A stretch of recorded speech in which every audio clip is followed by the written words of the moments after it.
So it's being live streamed? Yeah, we're live. We're live. Good morning, everybody. Good afternoon, good evening, wherever in the world you are. Welcome to Aquarius Rising Australia. So happy to have you beautiful women again live with us. AISHE and our beautiful GABBI and Morné with a lovely heart in the background there. So welcome everybody. Happy Easter Monday. I hope everyone is having a wonderful relaxed time with your family and friends and just taking some downtime. So looking forward to part 2 of our talk with you today, AISHE. How are you?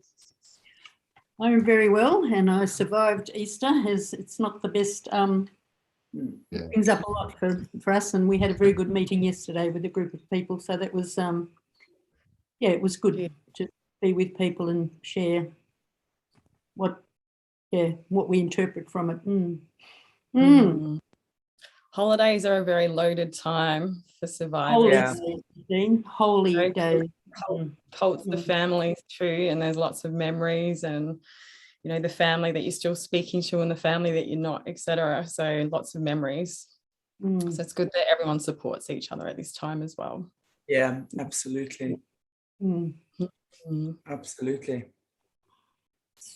So trying to pick up from last time, I was going to talk a little bit more about different ways that I've gone about discovering my parts, and AISHE is the name who holds the conglomerate and walks between the different parts and systems. So, but I thought I'd just touch on that, and rather than go into maybe just refer to a few books, a few people who, it's like my Bible that I've followed over the years, people I've met from around the world.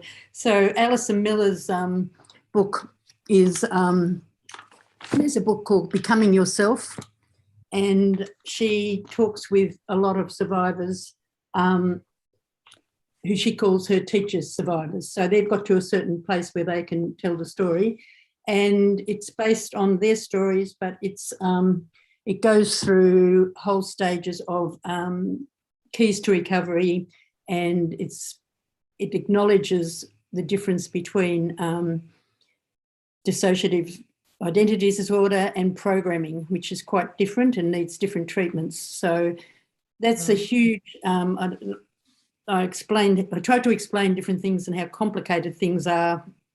They're complicated for me. Yes, so we talked about that a bit then. So rather than delve into that a bit more, that could be another time. It's caused me to do a lot of memory work myself, and that idea of sharing and listening to everyone's stories, I think that's really helpful for us all. And I've gone really cool. I'm about to try to tell the story of a Dr. Cunningham Dax, and I spoke about him last time. And this great Australian silence, like people hear about CIA and the States and McGill University and Dr. Ewan Cameron and Mengele and deep sleep therapies, and hardly ever, except for Fiona Barnett, originally bringing up Australia is actually the headquarters of the Tavistock Institute's 100 years now, its plan. And because I was in 1943 subjected to extreme experiments and torture and prototype for the programming, an experiment, trafficked for experiments and trafficked into cults, I'm sort of holding the big picture. So what I'd like to talk a bit about today is there's a lot of people who've been doing work. We're hearing a lot of people interviewed who are going to rallies, learning all about satanic ritual abuse, having memories, but they haven't done the work. They're still in programming, I guess you could say. Yeah, they're still programmed, and actually I am identifying a lot have been brought up in hospitals or in institutions, and they sort of let them out, program them to do things and bring them back in, and they are very, it's very troubling time. And we're also noticing, whereas my programming, I've got to a certain point where I'm understanding my different parts and internal parts. I still don't understand it all because you've got huge barriers between the personalities. But I had some AI training, programming, and I've been chipped and all those things. But what we've got now, especially around the 20, 30-year-olds, they're generationally programmed, and they've got now this really sophisticated electromagnetic field inserts, and even with an app, they have an app. Everything's on apps. Their whole life is an app, and then they get controlled through the app. And also there's the whole transhumanism, and so that, to unpack that, decode that, is very, very a different matter altogether. So so I'm carrying sort of the history background, but it's what we need to be aware of, that millions of people in Australia have been programmed to different degrees. And in 1957, the first dissociative identity disordered person was written about. And I've got generational, I'm generational programmed. So I've done some research. So one of the things that Alison Miller and people, my doctor, Dr. Warwick Middleton, say you need to do, first of all, you've got to look at what happened to you and what did they do to you. And then, yeah, you have to start getting memories back. And so to do that, you need to look at your, first of all, your parents, if you know about your parents, and the grandparents on both sides of the family, and ask questions like, where were you born? What was happening in the world at that time? What were they doing? Who did they work for? Were they belonging to religious groups? Were they affiliated with, you know, what was their work? And where were they? And did they move around a lot? And what were the circumstances? So this Dr. Cunningham Dax, he was born in 1908 in a mining town in the UK. And I've looked at his story, I've unpacked his story, and found some amazing records. I sat in a library for hours writing stuff out. But if I just tell a little bit of his story, it will place, it becomes very clear how he's one of their, he's been programmed to do the work he was programmed to do. And I think there are massive people right through that have been programmed. So he was born in 1908. His mother was very strong-willed. She was active and influential in society at the time. They were part of that bohemian group in London. My family sort of were too. She'd been a suffragette in her youth, and she was involved in the Workers' Educational Association and also community nursing. So Eric was brought up by his grandmother when he was 2.5, and that's interesting. And later he went to boarding school in Cambridge. His father was a chemist. His grandfather worked in a wholesale chemical plant. His great-grandfather was an apothecary. Anyway, he was going to go to Cambridge, but he finished up and he went to St Mary's Hospital. And later he went to Cambridge, and it was there that he met a famous Russian scientist, Pyotr Kapitsa, who was working in the Cavendish laboratories. And so he's got the whole grounding. He is expert trained, and yet nobody has heard of Dr. Cunningham Dax, except I found this in a very, it was hard to get to. And this was put together in 1996 at the beginning of the year, and it's an interview with him, and it tells one side of his story. There's another article about him, and it's more critical in a way, because even refers to him as the Dr. Jekyll and Mr. Hyde. Like, he's got this lovely front, a wonderful man, society man, all of this. So his whole history unpacks. He worked at Maudsley, and he was the person who programmed me and was with me all my life. It was so blocked off. I've only just got, why it's so hard for me to talk now is because it was so compartmentalised in my mind. And when I first started having therapy, after everything shattered, I told a therapist, she was trying to fill in a form, and she asked me, had I, my medical history she wanted to know, and had I been in hospital? I said, no, I've never been to hospital, and I don't go to doctors. I go to alternate medicine, Chinese medicine, traditional medicine. And it's turned out I've never been out of their hands. So this is the program bit, to don't speak, or this will happen, this will set my programming off. So it'll shut me down, but also it can lead to flooding and suicide programming and, you know, don't talk programming and all of that. I've had all this stuff for ages, but be able to put it together and speak it and hear myself speak it. And this is what has happened. So Tavistock, one of the things they decided that after the war, the next war was going to be psychological warfare and cyber warfare, battle for the mind, total control. And Australia actually and New Zealand, unbeknownst to most, were where one of these biggest Tavistock nodes came to. After the war, there were 66 Tavistock nodes set up around the world, several in Australia. My grandmother was involved setting up one. And it was based in Geelong, but it included that whole Ballarat, Bendigo, Colac, regional Victoria. And it was where I lived in this house in a cult area. And that's where Cunningham Dax would come to that house, and all sorts of things happened in that house to do with my programming. But also it started with me with Dax in London before the war. So I believe Dax come over, like he was one of Ree's like first psychiatric shock troops, as in military intelligence coined it in like the 60s, wasn't it, like the really early 60s in Australia? Well, it was actually, it was Dr. Rawlings Rees, who was the head of the Tavistock whole military psychological warfare section of Tavistock, which started in 21, 22, along with Drill Society, Fuel Society, Nazi Party, and a partnership with Kaiser Wilhelm Institute in Germany. And it was very linked in with Freud.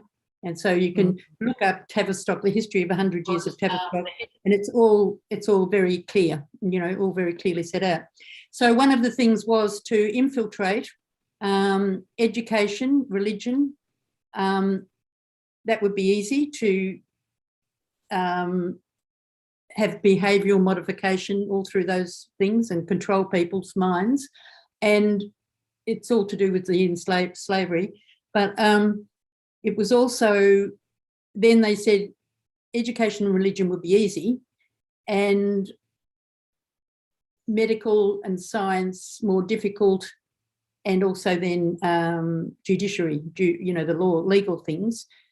But they said they'd have a cadre of psychiatrists to come over or to go around to these nodes to infiltrate every organisation, every institution, and then pharmacology, of course, worked very closely with that, with the science and all of that. So the drugging goes right back, you know, scopolamine, truth drugs in the 20s were pioneered, and Dax was pioneering all sorts of things.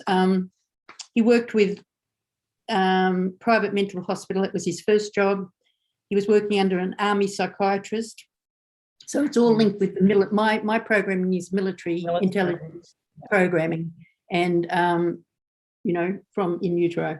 And he worked at the Maudsley, and of course we had a Maudsley in Melbourne, and he worked at Maudsley in Melbourne. And a partner of mine, how you meet, he worked at Maudsley too. So the way it's all connected is just huge. He was also then working with scientists, and one of his early jobs was to collect data, measuring heads, examining eyes, and infecting frogs with mellifor pigments. This was part of, yeah. So even, I think all my freckling is partly to do with those experiments, but I was also experimented on with malaria. And anyway, he then set up Netherine Hospital, and that was just outside of London. He was working with all the Freudian analysts and everyone in that whole area. And he also employed art. Yes, he had an art room. There was this fellow called Adamson, and he had an art room, and he collected art and did analysis on art. And he now has a massive art collection at the Dax collection at the Brain Centre in Melbourne University. And also then he had Eleanor Roosevelt. She used to tour around the hospitals with him, and it used to get all in the high society. What a wonderful, amazing fellow he was. And so it's all absolutely linked in, the whole things. Anyway, so one of the other things that he was top, great innovations were leucotomy, and which he pioneered along with other so-called physical treatments: prolonged sleep, malaria, insulin coma, convulsive therapy. Leucotomy drugs were all part of the research experiments conducted on hundreds of patients from the back wards who had no access to psychopharmacology at the time. He wrote the first paper on modified leucotomy. I've got that paper. Instead of making a large incision through the frontal lobes in front of the tip of the lateral ventricles, the cut was reduced to the size of 5 cents. So he was a pioneer, and we never hear about that at all. So the headquarters is Australia and New Zealand, and there's a hospital over in New Zealand which was set up at the same time. Anyway. Many unethical experiments, isn't it, AISHE? It's just all these unethical experiments being done on, people in vulnerable places because they're either in mental health or vulnerable communities. But the bit that's very clear that it was the grand plan, and it was the agenda, and it's been going on way before that, and everything was ready for that, to get to this very point we're now with this total control, this total mind control, and this zapping. And now we've also got the whole, the energy and the link ups with all the weather patterns and all of that. Yeah.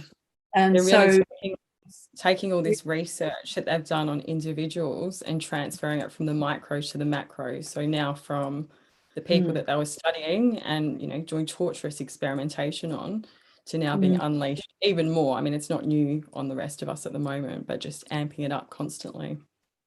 But what people aren't aware of is that even when he came in, it was all ready for him then. These Tavistock nodes, which my grandmother set one up in Geelong, and then he came out, did that in 47, and then he came in 52.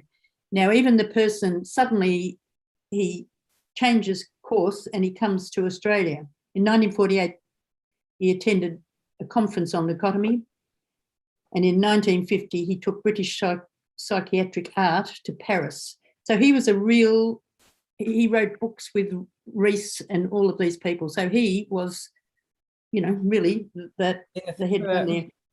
And it was a fellow called Alexander Kennedy who died very suddenly after a while, but he came out to Australia to overhaul the whole mental health in Australia, and he recommended Dax get the job. So he came out before, but this fellow Kennedy, he was doing massive experiments, and at a conference he stood up and he told about all these experiments he was doing on prisoners of war, and of course he died fairly soon afterwards. But he was the one who, so people keep thinking, it didn't happen in Britain, it was all the Russians, or it was all somebody else or something else, but it's actually, it came from all of that whole area. And of course the states were involved in, in the whole experimental stuff too. Anyway, so he came to Australia in 52, and to set up, to a whole new post as to set up the mental hygiene it was called then in Australia. He was all connected to the World Health Organization and the whole, he had a very leading place. Anyway, so coming back to my story, personal story, apart from doing this research on him and putting it in, and that's what I do with everybody, all our politicians, education, you look back, what are their policies, when, where do they fit into it, and you'll find the whole trail. The whole of Australia is a big cult. It's a big experiment. It's even before, when they first came, and it was an Illuminati plan for the Great Southland, because they wanted to get all the resources and also the whole energetic ley lines and grids. There's a lot of very powerful sites, and that's where they built all of their buildings, Freemasons and all those obelisks on places, and the massacres and horrific things that went on. So anyway, Dax was very instrumental in the cult of the family. So the cult of the family, Anne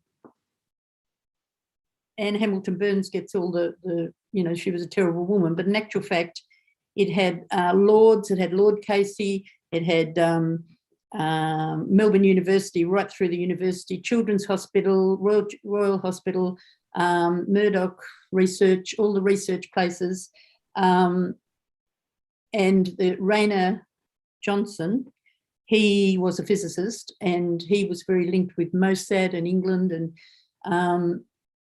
and the whole cult of the family was linked. It wasn't just up in the hills, like I said last time. It was linked to Kent, Tavistock, Hawaii, New York, the Catskills, New Zealand, and it was the model used, and it's still going. It's still going. And they had, the Duke of Edinburgh Awards and all the different schools, private schools. When we had the investigation into the child abuse in institutions, every institution is linked in with this whole pattern.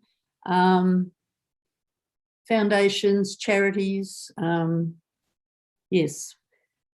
So the bit now I need to get to is he then went to 1968, I think it was. Oh, my mother worked with him the whole time. And in a intellectually handicapped children's centre. She worked in a kindergarten in London. Then when he came out in 52, by 54, she was working. There was an opening of this first school for intellectual, it was called mentally retarded children then, and in Geelong, and she stayed there for quite a while, and then she shifted up to the Ferntree Gully area near the cult, the family cult, and that was a religious cult as well. It was the Children of God and the Great White Brotherhood, and I know lots and lots and lots of people who were mind controlled, connected with that family, even though there was the set of kids. And my grandmother used to forge, they took the children from the hospitals and it was the beginning of the unwed mothers and, breeding programs too, and all people with false passports, and a lot more happening than ever became apparent. And there's the whole series of the cult of the family, and they talk about leucotomies, and Sarah Moore, who was born in Geelong, possibly not far from where I lived, and she has died now at 46 years of age, but she actually escaped. She was the one who got out of the cult, but it was controlled. She did her training with Cunningham Dax's daughter, and strangely enough, my doctor. in the same Wow. year, 3 of them. So I am tagged from the time I was born. I'm still tagged through psychiatric hospitals. So someone who said they never went to a doctor Yeah. shows that compartmentalised, lock it away. And there's effort that's got to be able to even speak to this. So I also then know the whole story about Dax and Kaz and the Port Arthur, and Mary Maxwell and Dee have written a whole series of books which I've contributed, AISHE's contributed to, and I didn't know I was contributing to it. I've contributed so much. Part of me always knew it. So now I've just got this book out, and there's this whole thing. I mean, Dax is in this, and it's so well researched, and it so shows. Dee says in it somewhere, this book, that she used to say that Port Arthur massacre was like 9/11 in the States. And then she realised, no, the 9/11 is based on the Port Arthur massacre. And why are they? They are to cause trauma, shock, and that's what the shock troops, that's what Rawlings Rees they said. And Dr. William Sargent, we need shock troops to go in. And they all went down. Every one of them was down there in Tasmania. Yeah.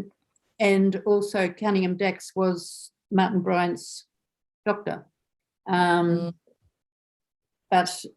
also Dax set up deep sleep therapy at all these New Haven Hospital, and then you had Sandoz providing LSD, and Larundel Hospital.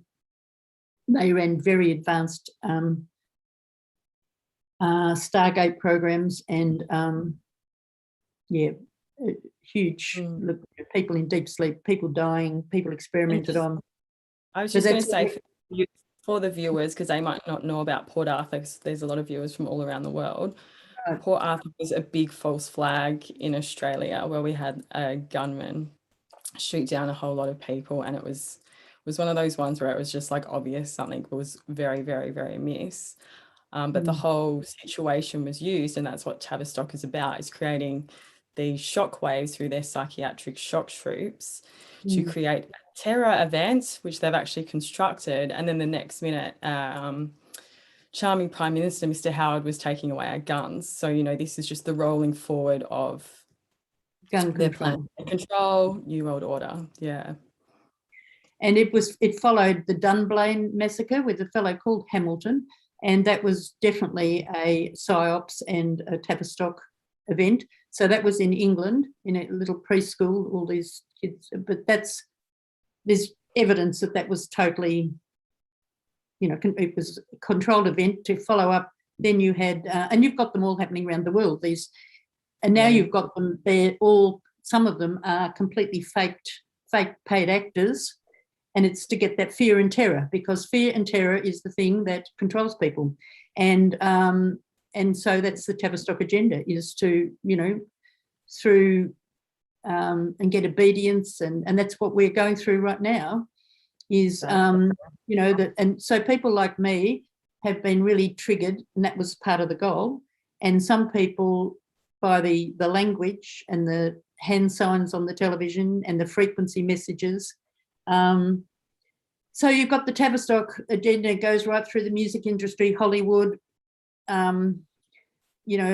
Disney, all pedophiles. And so you come back into that whole, and so then you look at Martin Bryant and his whole story, like what doesn't come out very often at all is the woman, there was an older woman that he was very close to, and she left him a lot of money, and that was put in a trust. And because there was a trust that was used, anyway, they finished up, they got all the money that he was given, even that way. And also the whole Tattersalls, of course, is money laundering. And the whole of Tasmania, people said, why Tasmania? And they said, well, it's like the Appalachians of Australia, because it's got such a history of amazing background history, penal, colony massacres, absolutely brutalising horrific, breaking up, the First Nations people. And Tassie too, it was just, you just reminds me then too that like one of the reasons they chose Tasmania was because they have the highest rate of incest in Australia, the highest of alcoholism, and it's the as a state the lowest socioeconomic. So it's just this complete and these are all things that Tavistock has created as well, but they know exactly where to go in to really literally shock the local. That was planned then. So people are wondering, why would Dax, after this great hero stuff of changing, and he closed down a lot of the asylums, and he had a whole lot of publicity and from asylum to community, and his art exhibition, was all considered all very positive.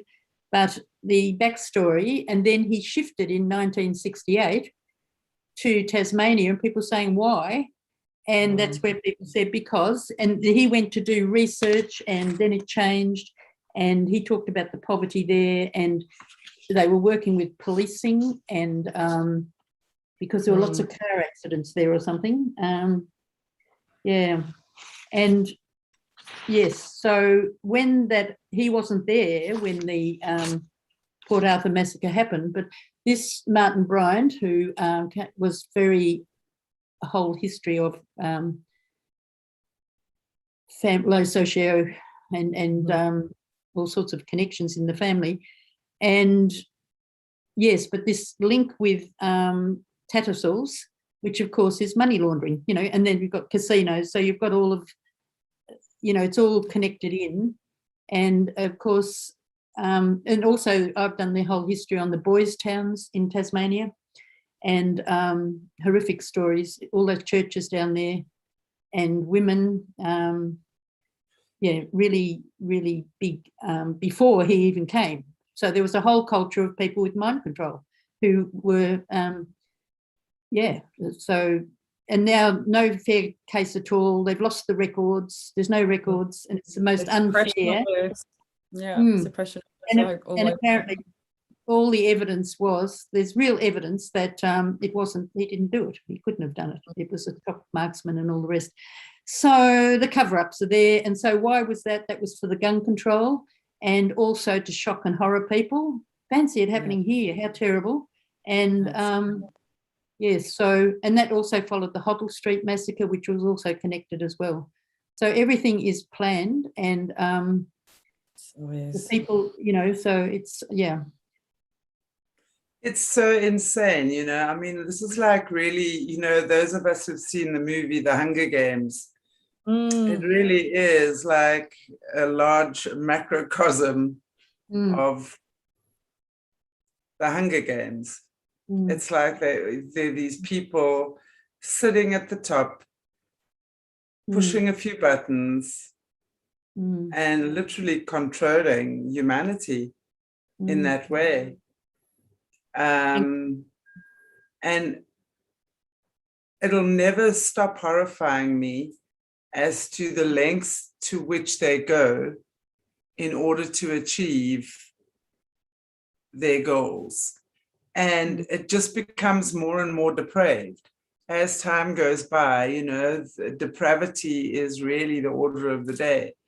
So their desires just seem to become more and more depraved the more we carry on. The stuff that's been happening, the lack of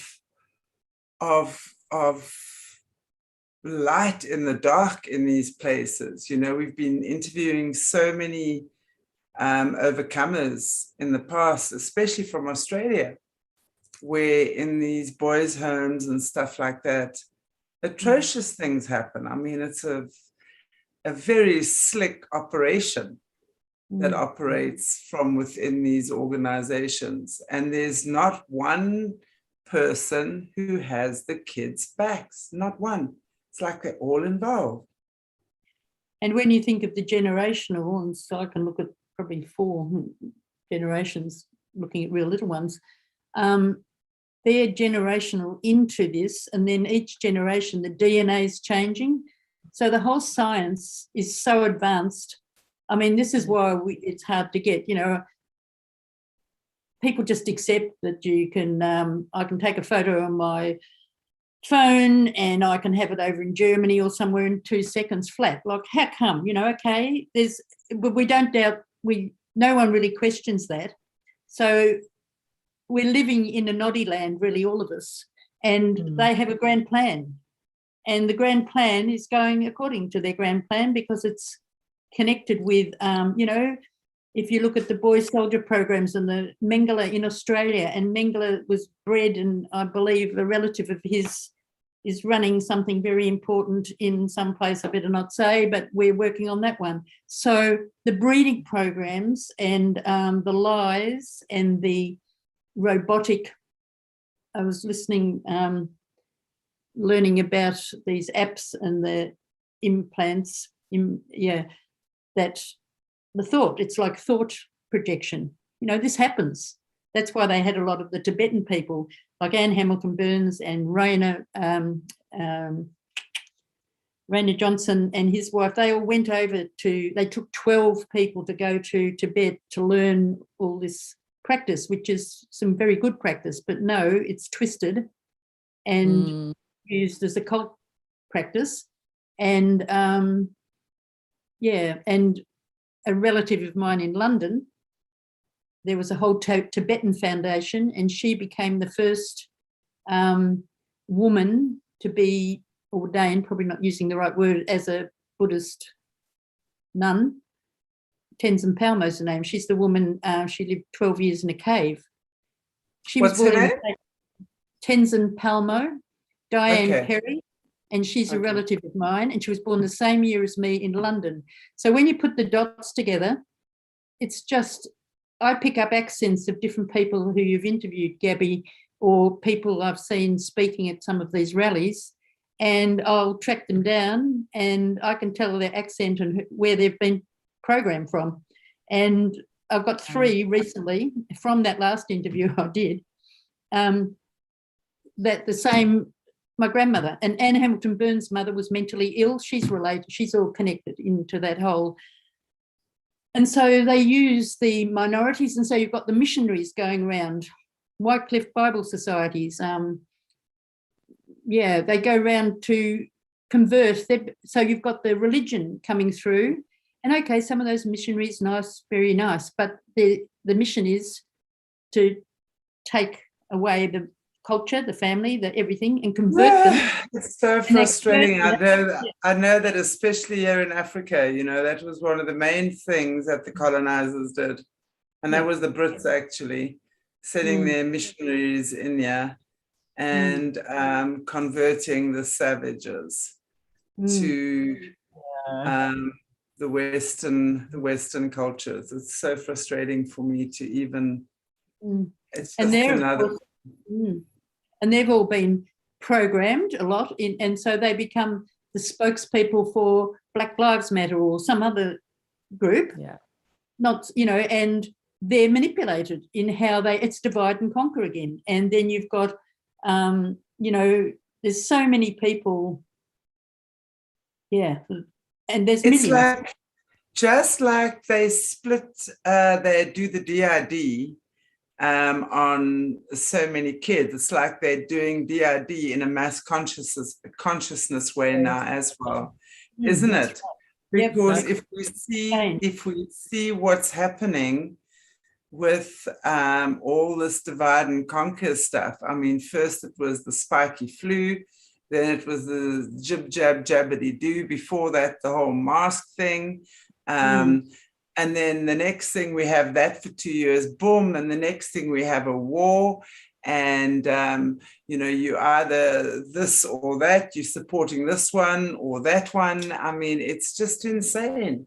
Every time there's something that will split people even more, split families, split. It's attack on humanity, and it's enslavement and attack on humanity. You won't see this very well, but this is from a Tavistock. I'm sure it won't come out well because it's on my printer, but I talk about the education religion, and it says everything is infiltrated, but it's not just infiltrated, the whole system, the matrix system of it is changed. It's a different system. It's a matrix. And so you've got law, business, science and technology, government and military, finance and economics, media and culture, education and history, religion, energy and resources, health and medicine, secret societies. Big one, that one. And so where's the money? Then you track the money, and no one's getting money. They have conferences, you know, no, we have a wonderful conference. Your think tanks and policymakers. So you've got the Tavistock node, you've got the Tavistock think tanks, and then you've got the policymakers. And then you've got situations where, and then the states, they shifted the focus from Britain, even though Britain owns the states really anyway. They shifted the attention there. CIA, terrible, terrible, terrible. But the Yale University, Skull and Bones, yeah, all the big universities, Rhodes Scholars, A.K. Rice Institute is linked with Tavistock, Tavistock and Portman's. So Tavistock has got total control of everything. It's the networker or whatever. Yeah. And so you won't get funding for a project unless and the money never goes to the recipients of the program.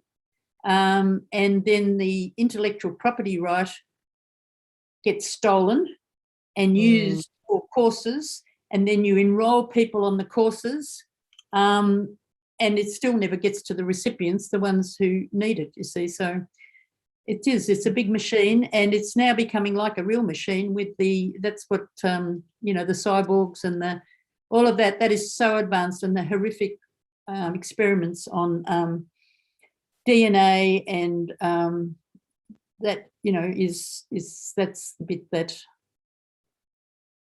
yeah. So Tavistock is like the big mastermind of everything. Is that what you're saying? Yeah. Kind of masterminds everything. Whatever's going on now is masterminded by Tavistock. That's right, Tavistock, and it's like the brain machine almost of it. Yeah, and yeah, absolutely. So you had the eugenics, like I've spoken a lot, people talk, oh, the New World Order, everyone's waking up to this New World Order. No, that's all gone. That was eugenics. It's now the one world government, and they're all fighting. It's not one country at all. It's different people all through. They've all been Tavistocked. Like Tavistock went through China, Japan, you know, all round. And then they have got control of the money. So what we're reading and seeing isn't like that at all. It's like Ukraine and Russia and all of this. So you're working at this big level, and then that's where you come in with the military and all the police. I was just reading with this frequency, they've all got a new, what do you call it, communication system. It's on a new frequency. And they're all really super controlled to this frequency. And like a lot of these people who've got apps that, we were listening to someone the other day that was explaining that they lose time. They don't know where they've been. And that drug scopolamine, which was pioneered in 1920, it's a truth serum, and you have no memory. And it can be sprayed on you or anything, or patch on you, and you can miss 4 hours or longer, and you have no memory at all. It has no memory. It's absolutely nothing.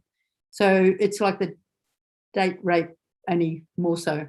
So when you've got all of this, young people, you know, it's very concerning, very concerning. They almost don't stand a chance, do they? Because they've just been born into this like full technologicized like society that's already just so mind controlled, you know. So well, again, I think that is, again, the more parents who are aware of that, to not encourage that with your kids, although the kids of today are born into technology.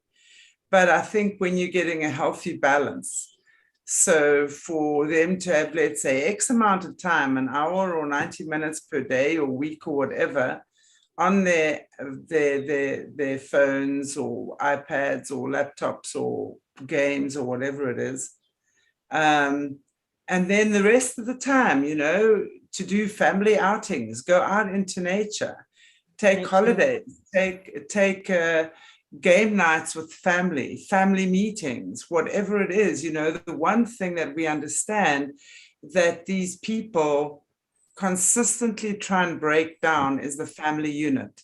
The family unit is the key to everything. So when they're able to splinter the family unit, they're succeeding. And usually kids will escape through technology. And that's where we're losing a lot of our kids, is to technology and social media and the world of advertising. And I mean, everything that comes along with that. That's how we're losing our kids, actually. So what we really need to do is go back to, how do we strengthen the family unit? Now, that doesn't mean you've got to go back with your abusive ex. It really just means that in this moment, where are you at? You could be a single parent, you could be going through a divorce, whatever the case might be. But how do I create a stable environment for myself and my child? And that's where we have to, that's where we have to begin.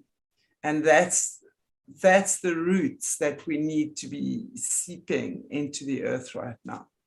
And the thing that needs to happen for people who are have been mind controlled and programmed, it's very hard. Like for people who haven't had that, but have just had the brainwashing from the television ads and go to this IKEA to buy this, or go to McDonald's, or go to somewhere. If they haven't been programmed in that, okay, they've been sucked into all these poisons and all this stuff, and they're now waking up to and thinking, listening, because they're getting informed.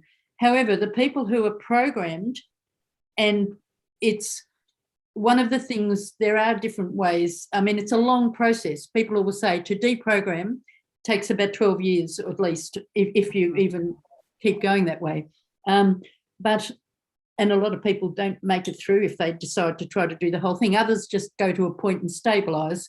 But you need a safe society, a safe group.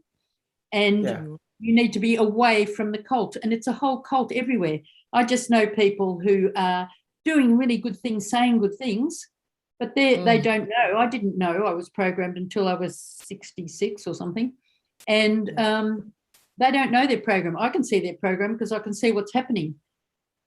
But they're in this thing, how do they stay safe? And then suddenly there's a threat somewhere or something, and they're back somewhere. You know, it's so the more, this is the reason I keep trying to explain it, is because if people then realise there's a lot of us out there who have been, we are all programmed to a point, to different levels. Some are programmed like Manchurian candidates, and that's where I'm worried that they just have to do a sound, the person will go and do something, and they don't remember. They really don't remember. Like I didn't remember all this stuff, or they've scopolamined into something or whatever. And so until we start getting the medical profession really acknowledging that, and there are people who are doing it, but their books aren't publicly, they're under threat a lot. And the big system, there's very good psychiatrists and therapists, but it's the system they work for, and they know that now too. And so a lot of them aren't in jobs anymore. It's like I was a top, really high up education person, and because I kept pushing, where's the money going, I exposed that there was 90 million misused in the Northern Territory. That's a little mark on my head. And so I was set upon and threatened, and and no job, and you're blacklisted and never to be employed again. And I can name a lot of women in all sorts of fields that have been blacklisted by people like attorney generals or whatever, Gillian Trigg, I think, Gillian Trigg. She spoke really human rights for treatment of people on Nauru, or medically that they should have better treatment. And because she went in and exposed just what was in plain sight, she was attacked by the media, all the rest, and no job, that removed from the position she was in. So these elections coming up, we've got political elections, and the lies and the stuff that's coming out now. So this sort of truth is every single one of them who are high up, and that track them. I've got them tracked down. I know this story, like that Port Arthur massacre. There's someone very high up. So you have to look at Port Arthur massacre happened in 1996. So immediately you say, who was the Prime Minister? Who was the Attorney General? Who was the Governor General? Who knew about that? And they're all covering up the way. And when you look at those people and where they are now, they're all still there. They're all still there. They haven't lost their jobs, and they're old. They're getting very old, but they're still there. And because they're covered, and it comes back from, we've got the same thing like in the UK, you know, the whole parliamentarians. And the other thing about mind control and politicians, when they give those speeches, quite robotic ones, some of them, you know, around the States or around, it was explained to me by someone that they have this, they put it in the ear, and it almost, I don't know how it works, but it goes from, they are told what to say and they almost say it at the same time. So it links into part of their brain. You know, I can read about, I've read about it, but I can't read, you know. Yeah. I think we can all agree after the last few years that so many people in the public spotlight are controlled, and, you know, have their handlers there at these public shows, and you know, they have military intelligence probably watching over them to cuss them if they do anything or speak out about anything else. So, and they wouldn't, because they're completely mind controlled. So interesting. And they go missing every now and again for some weird sort of thing, and not so weird if you track it down. And you've got cults. If you have to look in Australia, where are the cults? And so this one, the cult of the family called, the Great White Brotherhood one, it's still going, a bit quieter, and they have money invested into animal welfare and all these charities. And all the charities. Yeah, you can actually a lot when you start looking at the charities people are associated with. That is a really good way of working out who they actually serve. So yeah. So interesting. The WWF, speaking about charities, was started by Prince Philip and King Bernard. I think that's his name, Bernard of the Netherlands. Two of the most prolific hunters. If you follow their trail, you'll see how when they took over the WWF, one of the protected species, for example, was to be elephant. And how suddenly the increase in elephants, the culling, poaching of elephant hugely increased, and the same with the rhino horn. And the same with, suddenly there's mayhem in African countries. Suddenly there's the rebel governments taking over all over. And when you're linking the dots together, you see where it leads back to. It's crazy. You see appeals all coming for, like, what do you call it, sponsor a koala or sponsor something or sponsor an animal, and all the ads for that. And then in Australia, there's at least 7 horrific laboratories doing the most horrific, because we're very advanced in we're still doing huge, horrific experiments in this country. In fact, we're leading the way. And Kurt Lewin, who was one of the big MK Ultra Tavistock people, and in Australia too, but from the States as well, there's a Kurt Lewin Scholarship at Queensland University. And, you know, so so we have biolabs. We've got 4 major biolabs in Australia that people haven't got a clue about, and CSIROs and all of those things are all, it's all in there. All interconnected, isn't it? It is. One big web of deception. It's like they've really taken everything and just inverted it and corrupted it. And Wow. It reminds me of like when they say the lie will be so big that, you know, you just won't even be able to like believe it. And it so is. It's just like, it is literally got its tentacles through everything. It's like grappling with the octopus, or, you know, it is. Yeah. It's just tentacles. That's right. It really there's feels to me like that energy. Aisha, I wanted to actually ask you, we're talking a little bit about the Tibetans and the infiltration that's happened there now.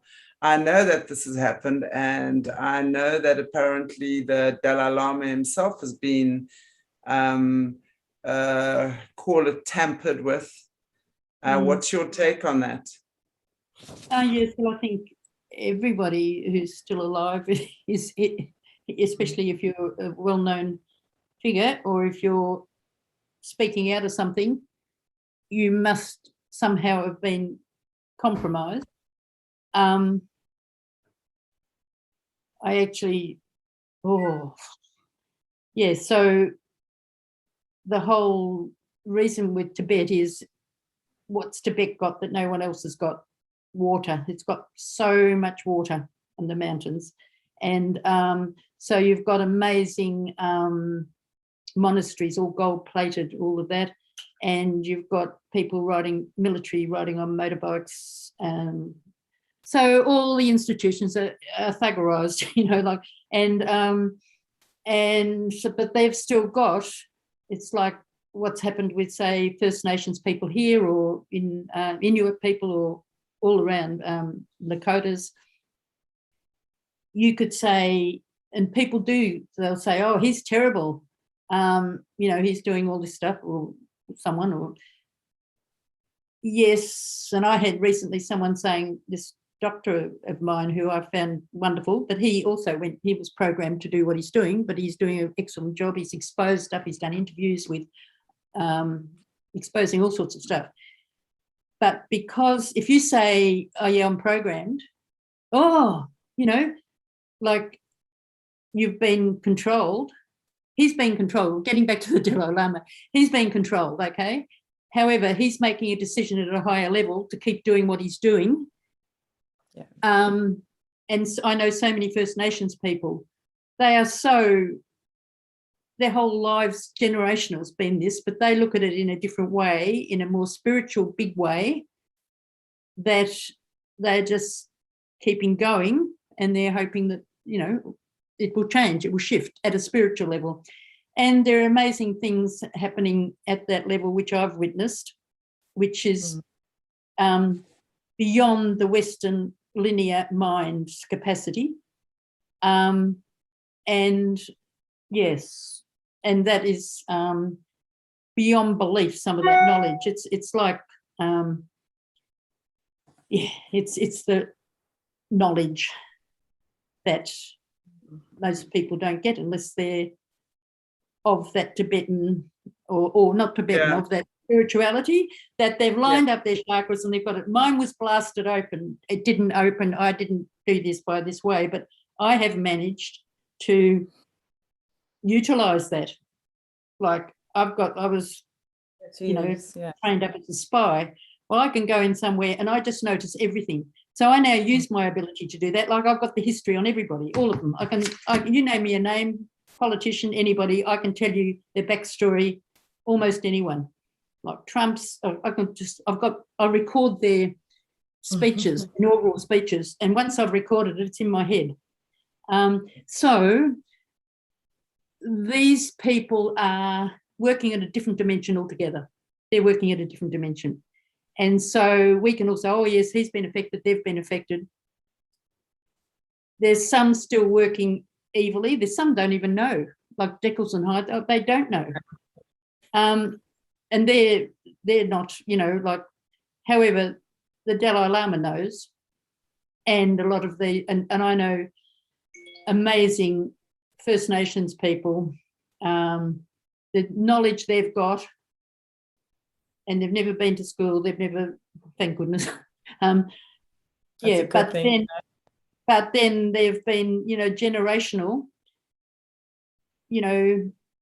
like where are other New Havens, Chelmsford, where they do mind control, like Dax's been doing. Alice Springs, number one hospital there. The people, women from remote communities come in, then they get put in a little motel and they come over and feed their babies. Nothing wrong with their babies, but they keep their babies. Why are they keeping their babies? You know, some of them mightn't be healthy or something like that, but no, it's part of, and they've got all the DNA and they've got the history and they're tracked for the rest of their life. And I just was reading something, this is how it happened. So I know the background on Alice Springs and underground stuff and links with Pine Gap and horrific stuff that's gone on in those communities and where people haven't got the money. And I got removed from there 100% because I was exposing this stuff.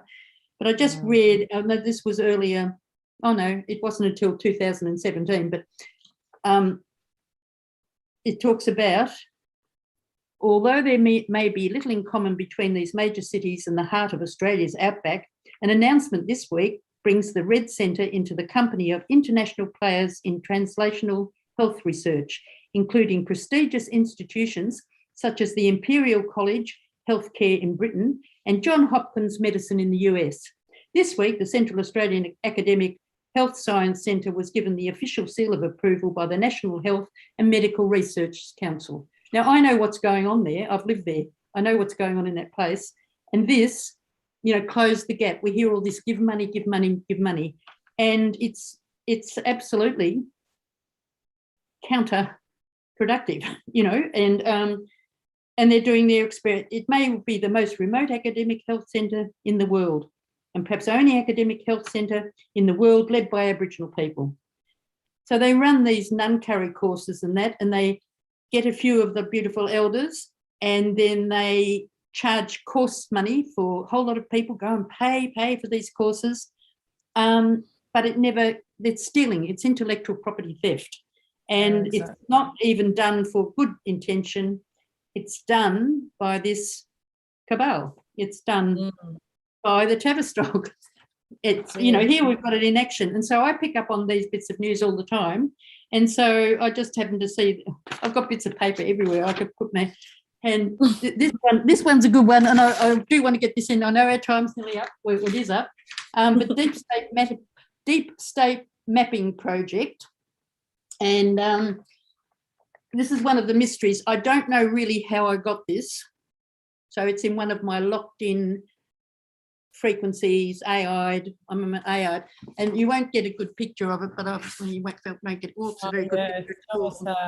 Amazing.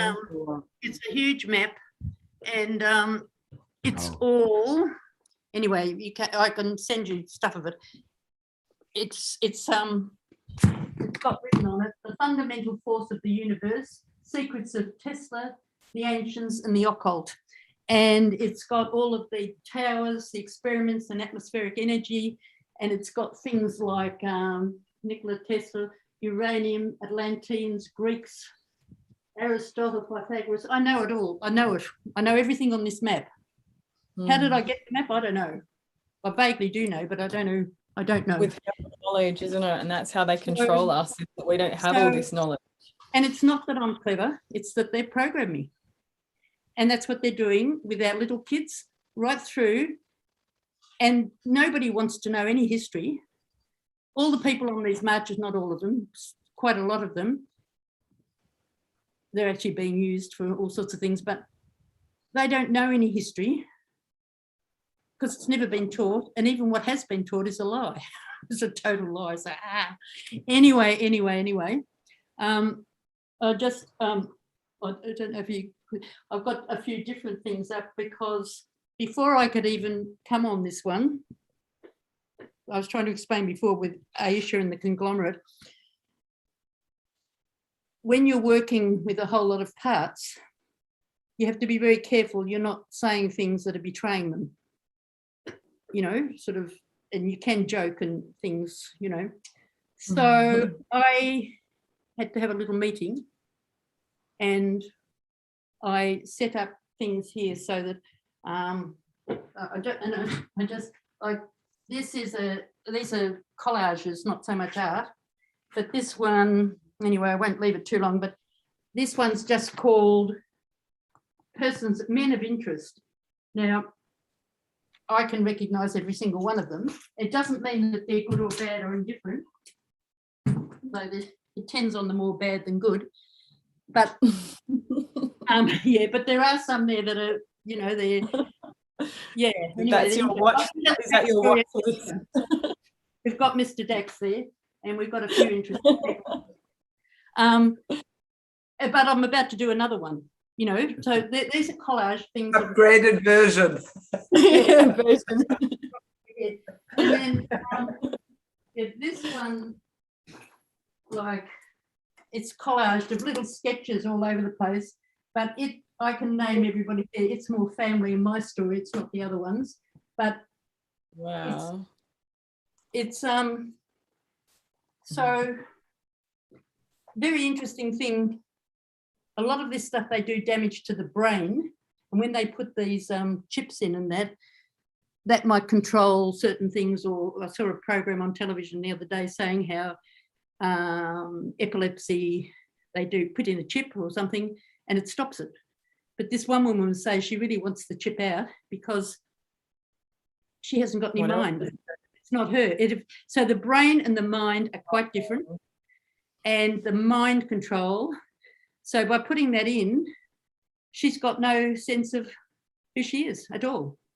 So if you do that in reverse, it's connection. Oh, so you have to recreate who you are. Well, I've certainly gone all over the place there. I don't know if I achieved what I was hoping to. You did amazing. It's always so much to take in. I'm just like, whoa, absorb it all. Yeah, absolutely. And it's been good to do this because I'm actually packing up this part and putting it to one side respectfully, because I'm now moving into back on track. I've been about 10 months doing research and gathering all the everything I've said is all recorded and proved. I mean, it's cross-referenced. It's all out there. They keep cutting bits out, but it's still out there. Spring Myers and all these people. But I feel I've done what I can do in that. I can't do any more in that. So I'm moving. So it's yeah, and I'm telling myself. So it's good to be able to do this. Yeah, it's good to be able to do this because in a strange way, living as a multiple with these, where you've lived your life in all sorts of ways, it's very, very strange way of being. And yeah, so I thank you for the opportunity, Gabby, and I think all those interviews you've been doing with all the people, and that helps to get out that this whole situation is yeah, it's been orchestrated, planned, but now there's a shift. There is a shift. Absolutely. Yeah. Connecting all the dots. Yeah, and there's absolutely. nature. There's things in nature happening differently. I mean, I know it's been controlled, but you wouldn't have probably seen it yet. It's just come out that in Townsville and all subtropical, there's this these ants, massive ants. It's like they're all coming and they're in houses and everywhere. It's only just come out. I saw it and I immediately thought, green ant dreaming. And then I got a very intuitive woman who works with First Nations people, and she sent me the article, and it's predicted that these ants are coming up when it's time for the shift. Wow. So yeah. So and that's something to do with the water being there as well, isn't it? I think I've read something water, like that. Yeah. Wow. And the energies are just changing so fast now too. So green ant dreaming I'm going to do now. So beautiful. Well, thank you. And yeah, and I just like to thank everybody who's I've worked with in the last, it's been very intense work for the last 10 months, shifting into more the SRA and linking in that area. But yeah, but now I've sort of come back, and that's been quite parochial in its way. So I'm going into galactic next. Lovely. Yeah. Well, thank you so much, AISHE, for sharing your story again with us and knowledge. And, you know, I think it's so important that we understand these aspects so that we ourselves, even though those of us who haven't experienced those horrors, can at least have some semblance of what that is about and how we as a collective can then support this process of shift as well. You know, all of us have our roles to play. We're all here for a beautiful, reason. absolutely beautiful people. Absolutely beautiful people. Yeah. Been very fortunate, and even ones who, professors and doctors and different ones I know, who are caught up in it as well. Not the ones who are still, you know, but they have been in a way, wittingly or unwittingly involved, and now they're in total sort of shock. But they've been very instrumental in my healing, in their, absolutely. in their kind, you know, in the yeah, and that, everyone is doing what they need to do. You know, that's the thing. We need to, I think, also just understand that every person, whether we agree or not, whether we like it or not, whether we understand it or not, is doing what they need to do. And as long as we can focus on what we need to do and the things within ourselves that we need to change and we need to heal and we need to take a look at and dissolve and whatever and expand on, and you know, that's what we need to do. And the more of us who do that, the happier and the more balanced the world becomes, in my opinion. it's the system that needs to be cleared and move through, you know, with a different, and that different vibration, the different frequency. But this is what, you know, the system comprises of humans mostly. You know, the humans create the systems and the organizations and the what have you. So the more humans who actually choose to not be part of that, choose to look at themselves, choose to dissolve our fears, and you know, because it's really based on fear. So you know, the system can't sustain itself. The system currently sustains itself on human fear. That's the way I see it. So when we are able to do the healing necessary, that, I mean, I just again seen GABBI, obviously you, and you know, AISHE, yourself, and all these amazing, brave people that speak with us on a weekly basis. I mean, it's so healing. It is so healing. It is so amazing to hear everyone's story coming out, feeling a little bit battle weary, perhaps, but knowing that, you know, there's love, there's acceptance, there's people that really care.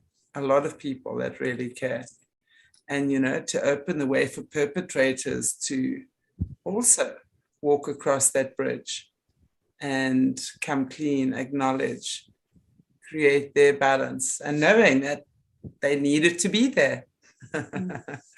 So, well, the answers were going to come from Australia. The answer to this whole thing is going to come from Australia. That was programmed into me, or was it by? I have to ask all the time, like I said last time, is it the programming or is it my ability? And so I like to think that one's mine. That came from my inner core, that's one of the reasons we're doing what we're doing here, focus on Australia, because that's where the answer is going to come.